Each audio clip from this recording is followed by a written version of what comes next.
ഞങ്ങളുടെ വിനീതമായ നമസ്കാരം. മാനന്തവാടിയിൽ വള്ളിയൂർക്കാവ് ഭഗവതി ക്ഷേത്ര ഭൂമിയിൽ വെച്ചിട്ട് ഒരു സാഗ്നിക വാജപേയ സോമയാഗം നടത്താനായിട്ട് തീരുമാനിച്ചിട്ടുണ്ട്.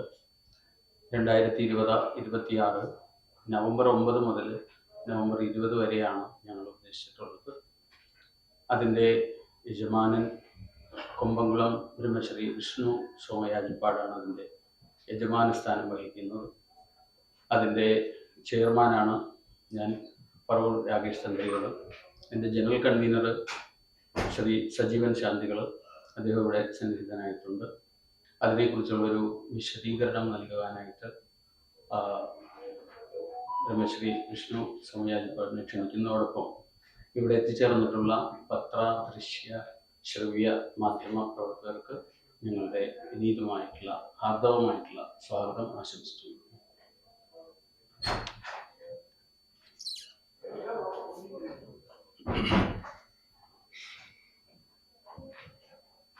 എല്ലാവർക്കും നമസ്കാരം.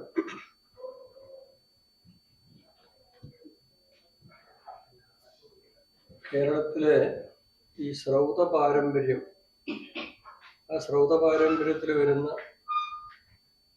പല കർമ്മങ്ങളുടെ ഭാഗമായിട്ടാണ് യാഗങ്ങൾ നടത്താറ്.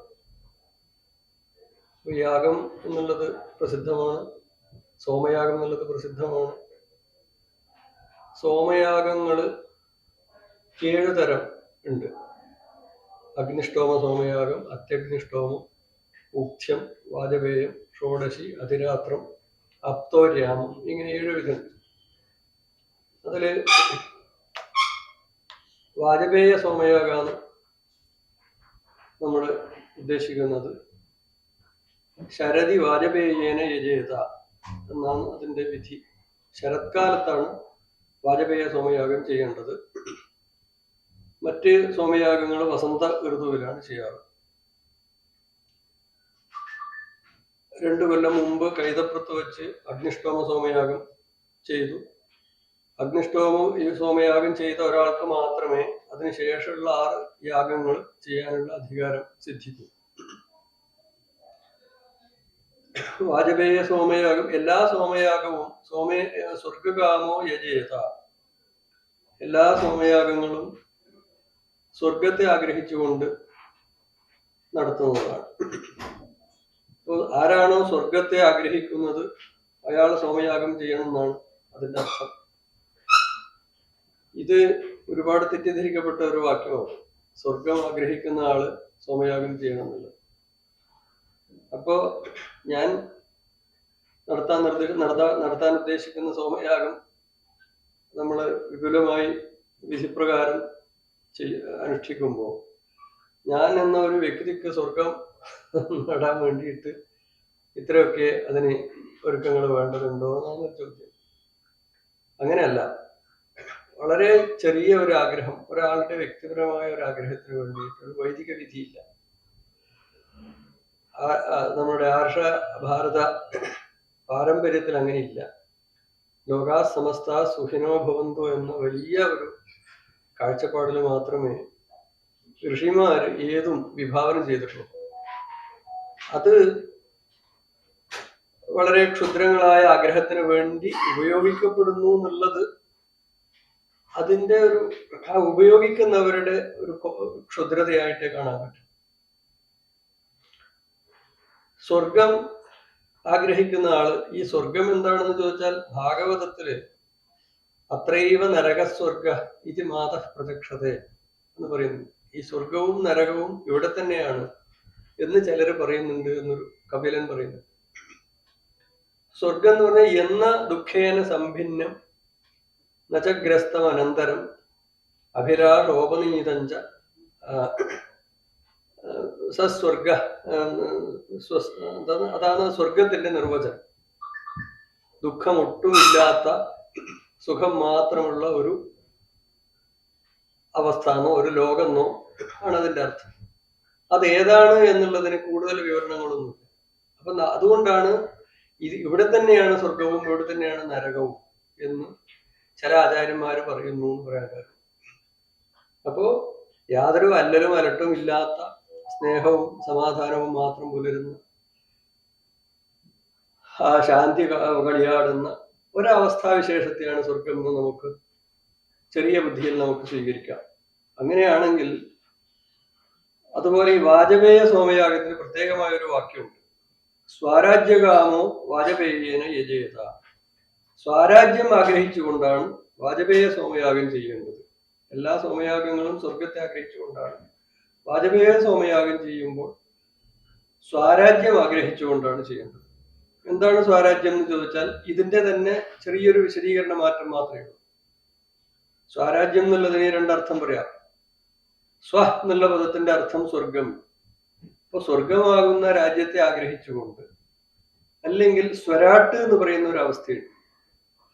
സ്വരാട്ട് എന്ന് പറഞ്ഞു കഴിഞ്ഞാൽ മറ്റൊന്നിന്റെ അപേക്ഷയില്ലാതെ, മറ്റൊന്നിനെ ആശ്രയിക്കാതെ താനേ ശോഭിക്കുന്ന ഒരവസ്ഥ.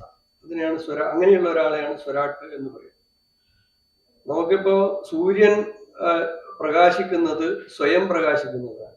ചന്ദ്രനും മറ്റ് ഗ്രഹങ്ങളും ചന്ദ്രനൊക്കെ സൂര്യന്റെ പ്രകാശത്തെ ആശ്രയിച്ചുകൊണ്ട് പ്രകാശിക്കുന്നതാണ്. അപ്പൊ ചന്ദ്രൻ സ്വരാട്ടല്ല, സൂര്യൻ സ്വരാട്ടാണ്. ഇത് നമ്മൾ ഈ സന്ദർഭത്തിലേക്ക് കൊണ്ടുവന്നാൽ ഒരു വ്യക്തിക്ക് ആരെയും ആശ്രയിക്കാതെ തന്നിൽ തന്നെ ശോഭിക്കുന്ന ഒരു അവസ്ഥാവിശേഷം ഉണ്ടാവട്ടെ എന്ന് ആഗ്രഹിച്ചുകൊണ്ട് സ്വന്തം ഭവനത്തിൽ വെച്ച് ചെയ്യാം.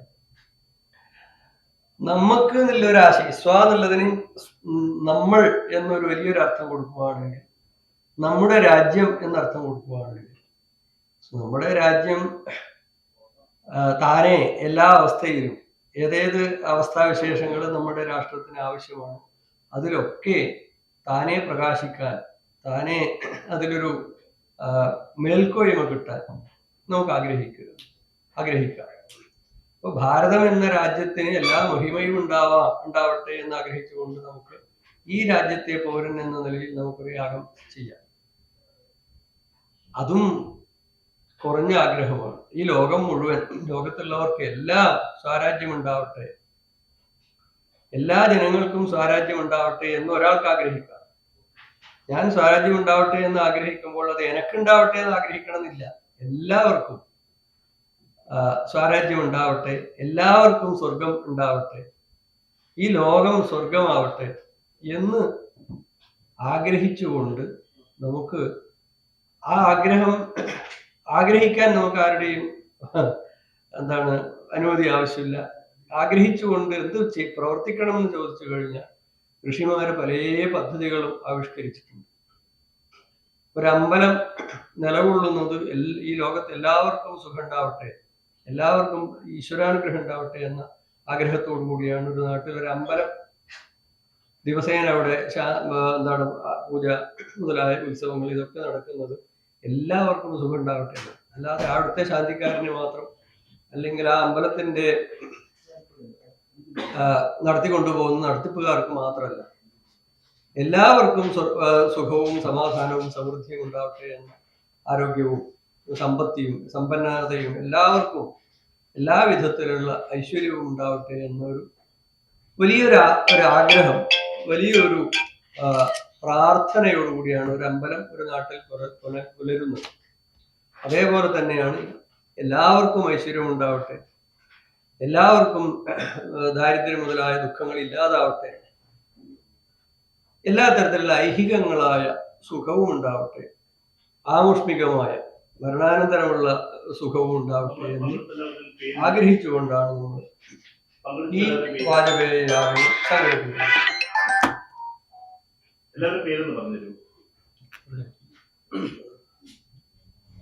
രണ്ട് കാര്യങ്ങൾ കൂടിയാണ്. ഞങ്ങള് 2000 ഒക്ടോബറിൽ ഞങ്ങള് ഈ ഒരു കുറച്ച് പുരോഹിതന്മാർ ഇതിന്റെ പിന്നിലുണ്ടായിരുന്നു. അത് കൈതപ്പുറം ദാമോദരൻ നമ്പൂതിരി, ബ്രഹ്മശ്രീ രാകേഷ് തന്ത്രികൾ ഇവിടെ ഉണ്ട്. പിന്നെ ജയരാമൻ നമ്പൂരി നമ്മുടെ കൊട്ടാരവില്ല, ശബരിമല മുൻ മേൽശാന്തി, ശങ്കരൻ നമ്പൂതിരി ആലുവ, സത്യധർമ്മ അടിക കൊടുങ്ങല്ലൂർ ശാന്തി, ഇങ്ങനെയൊക്കെ കുറച്ച് പുരോഹിതന്മാരാണ് ഞങ്ങൾ ഈ യാഗത്തെപ്പറ്റി തീരുമാനിക്കുകയും അതിനുവേണ്ടി സംഘാടക സമിതി രൂപീകരിച്ചു. അത് മന്ത്രി ബഹുമാനപ്പെട്ട കടന്നപ്പള്ളി രാമേന്ദ്രൻ സാർ ഉദ്ഘാടനം ചെയ്തു. അപ്പോൾ അതിൻ്റെയൊക്കെ ബാക്കിപത്രമായിട്ട് ദേവസ്വം, മലബാർ ദേവസ്വം നമുക്ക് വള്ളിയൂർക്കാവ് ക്ഷേത്രഭൂമി അനുവദിച്ചു തന്നു. അങ്ങനെ നവംബർ 9 കേരളത്തിൽ ആദ്യമായും വാജപേയി നടക്കുന്നത് കേരളത്തിൽ ആദ്യമാണ്. ഇന്ത്യയിൽ ഭാരതത്തിൽ 5ാമത്തെ തവണയാണെന്ന് ചരിത്രം കാണുന്നു. അത് വാജപേയമല്ല. വാജപേയി നടന്നതായിട്ട് ചരിത്രവും ഐതിഹ്യവും കാണുന്നില്ല. കേരളത്തിലെ വാജപേയം ഇത് ആദ്യമായിട്ടാണ്. വാജപേയം അതിന്റെ ചടങ്ങുകളൊന്നും പ്രതിപാദിക്കുന്ന താളിയോലകളൊന്നും ഇതുവരെ കേരളത്തിൽ ഏത്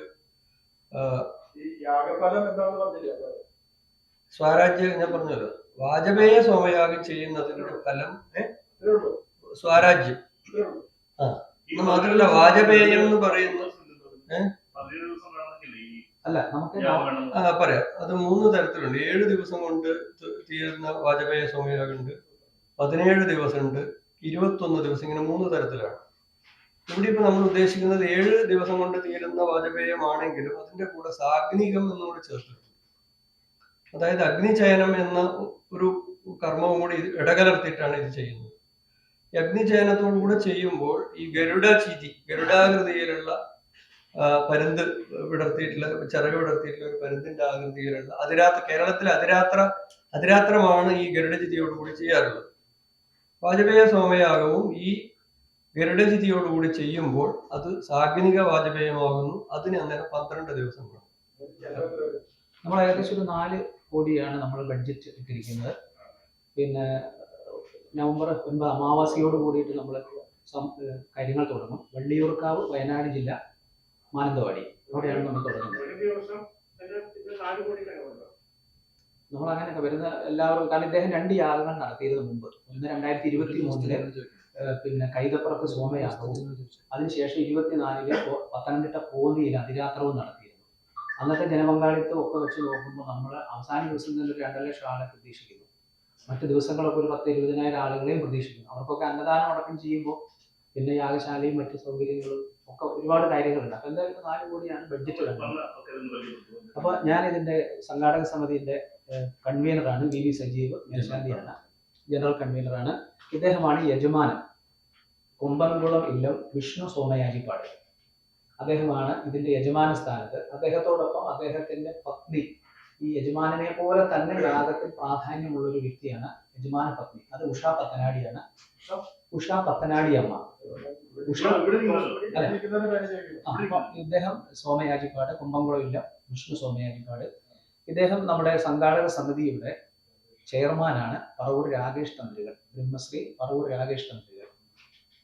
അങ്ങേറ്റ് തിരിക്കുന്ന മനോജ് മേനോൻ, അദ്ദേഹം ജോയിന്റ് കൺവീനറാണ്. മനോജ് മേനോൻ. ഇത് ശ്രീനിവാസൻ ആലുവ, വൈസ് ചെയർമാനുമാണ്. അപ്പൊ നമ്മുടെ ഈ യാഗം കൊണ്ട് ഇദ്ദേഹം പറഞ്ഞതുപോലെ ആത്മീയമായിട്ടുള്ള ഉന്നതികൾ മാത്രമല്ലാതെ അതിൻ്റെ കൂടെ ഒരു ബൈ പ്രൊഡക്റ്റ് ആയിട്ട് ഭൗതികമായ ഒരുപാട് കാര്യങ്ങൾ മാനന്തവാടിയിൽ നമുക്ക് ചെയ്യാൻ കഴിയും. കാരണം ഇത് ഇത്രയും ജനങ്ങൾ പങ്കെടുക്കുന്ന ഒരു സംഭവം ആയതുകൊണ്ട് അതിലേക്കുള്ള റോഡ് നവീകരണങ്ങൾ, വിവിധ തീർത്ഥാടന ഘട്ടങ്ങൾ, ടൂറിസ്റ്റ് കേന്ദ്രങ്ങൾ, പിന്നെ അമ്പലങ്ങൾ എല്ലാത്തിനെയും കൂട്ടിയിണക്കിക്കൊണ്ട് ഒരു പ്രോജക്റ്റ് ആസൂത്രണം ചെയ്ത് നടപ്പിലാക്കുക. പിന്നെ അതുവഴി കിട്ടുന്ന പിന്നെ ഓട്ടോയായാലും ടാക്സി ആയാലും ബസ് സർവീസുകളായാലും അങ്ങനെ എല്ലാ വിവിധ മേഖലകളെ കോർത്തിണക്കിക്കൊണ്ട്, പിന്നെ അത് ആദിവാസി മേഖലയാണ്. അപ്പോൾ അവരുടെ ഉൽപ്പന്നങ്ങളൊക്കെ നമുക്ക് ഇങ്ങോട്ടേക്ക് എത്തിച്ച് അതിനൊക്കെ ഒരു വിപണന സാധ്യതകൾ, ഒരുപാട് ഹോട്ടൽസ് ഉണ്ട്, ഹോം സ്റ്റേകളുണ്ട്. അതിനൊക്കെ ഒന്ന് പിന്നെ നവീകരിച്ചുകൊണ്ട് ഈ വരുന്ന ആളുകൾക്ക് മുഴുവൻ എല്ലാ ഫെസിലിറ്റികളും ഒരുക്കാൻ വേണ്ടിയിട്ട് മുനിസിപ്പാലിറ്റി, മാനന്തവാടി മുനിസിപ്പാലിറ്റി അടക്കം തയ്യാറായിക്കൊണ്ട് ഇതിൻ്റെ ഭൗതിക നേട്ടങ്ങൾ സാധാരണ ജനങ്ങളിലേക്കും എത്തിക്കാൻ വേണ്ടി ദേവസ്വം ബോർഡ് പ്രസിഡന്റ് വാസുമാസ്റ്ററായിട്ട് സംസാരിച്ചിട്ടുണ്ട്. അദ്ദേഹവും ഗവൺമെന്റിന്റെ വിവിധ പിന്നെ വകുപ്പുകളും കൂടി ചേർന്ന് ഒരു സമ്പദ് വ്യവസ്ഥ ഗവൺമെന്റിന് കിട്ടുന്ന രീതിയിൽ ഇത് നടത്തിയെടുക്കാനാണ് സംഘാടക സമിതി എന്ന നിലയ്ക്ക് സാഗരിക ട്രസ്റ്റ് പിന്നെ ശ്രമിക്കുന്നത്. അപ്പോൾ അതിന്റെ ആത്മീയ തലങ്ങളും ഭൗതിക തലങ്ങളും ഇങ്ങനെയൊക്കെയാണ്. അത് ഇതിനെ തുടർന്ന് ഞങ്ങൾ അങ്ങോട്ടേക്ക് ഒരു പുസ്തക പ്രകാശനം നടക്കുന്നുണ്ട്. അതല്ലാതെ വിവിധ പദ്ധതികൾ, ഒരു പ്രകൃതിക്ക് ഗുണം കിട്ടുക, ഒരു മരം നട്ടായാലും കുളം നന്നാക്കിയായാലും നേരിട്ട് ജനങ്ങളിലേക്കൊക്കെ ഗുണങ്ങൾ എത്തിക്കുക എന്നതിൻ്റെ ഓരോ പദ്ധതികളുണ്ട്. അതിനെല്ലാത്തിലേക്കും പിന്നെ ഈ നവംബർ 9 നടക്കുന്ന ചടങ്ങുകളിലേക്കും നിങ്ങളുടെ ഓരോരുത്തരുടെയും സാന്നിധ്യവും സഹകരണവും പ്രതീക്ഷിച്ചുകൊണ്ട് നിങ്ങൾക്ക് എല്ലാവർക്കും നന്ദിയും പ്രകാശിപ്പിച്ചുകൊണ്ട് നിർത്തുന്നു. ഇനി എന്തെങ്കിലും സംശയങ്ങൾ ഉണ്ടെങ്കിൽ പറയാം.